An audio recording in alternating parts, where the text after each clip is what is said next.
film editor who has been associating with the world-renowned director FIPRESCI for the past few years. It is indeed an honor to have you here with us, sir. I welcome you to this function.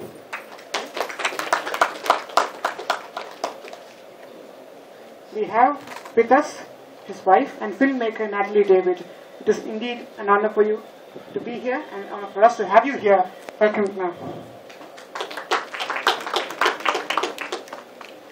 This interactive session is on the topic creative use of sound in motion picture editing.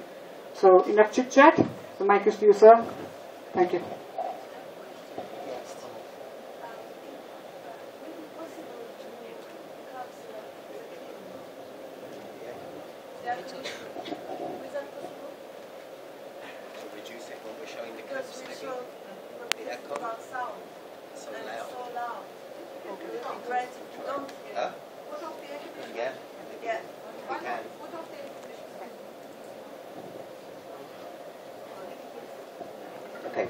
Thank you all for coming.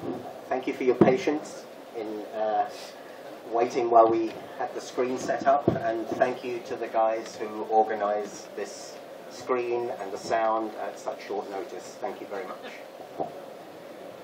I'm going to talk today a little about sound in films. I am a film editor, and I edit picture, but I also edit sound. And when I'm editing, I am always looking for ways to tell the story that I'm telling in a better, quicker, and more emotional way. Editors, I believe, are storytellers more than anything else. And the story of the film sometimes has to be found when you are editing. And certainly, the way that you are telling it, the style of the film, often gets found in the editing room. Very often, cinematographers will shoot something and they think it has a particular style, but once you start editing, you notice that the story demands a different style, something a little more adventurous or something a little faster, things that looked very good in the screenplay, and when you read them you thought, wow, what a wonderful screenplay this is. When you see it on the screen, it doesn't work as well as it worked on paper. This happens a lot, and I believe it's the best part of my job is to rediscover what a film is actually about in the editing room and to finally make the film.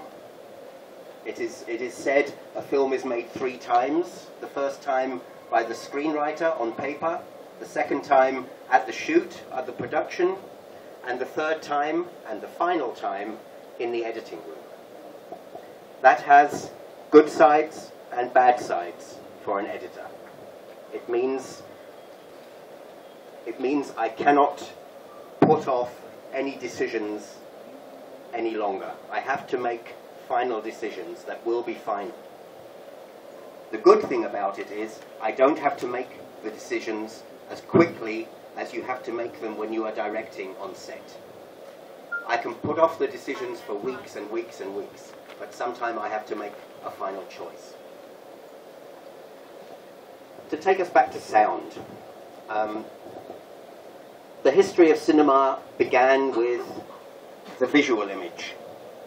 It took until 1927, I believe, was the first sound film, The Jazz Singer, and for many, many years, sound has been, and I believe still is, behind the visual side of film. I think sound has a very, very important role to play in pictures. Today, we are in a position where we have, technologically, we are very, very advanced with sound. We have Dolby Atmos mixes, cinemas, where you have, I don't know how many, 60 loudspeakers around the cinema, and you can make every sound come from one particular place. Or you can make an explosion sound like you're in the room when it's exploding. it's great technology.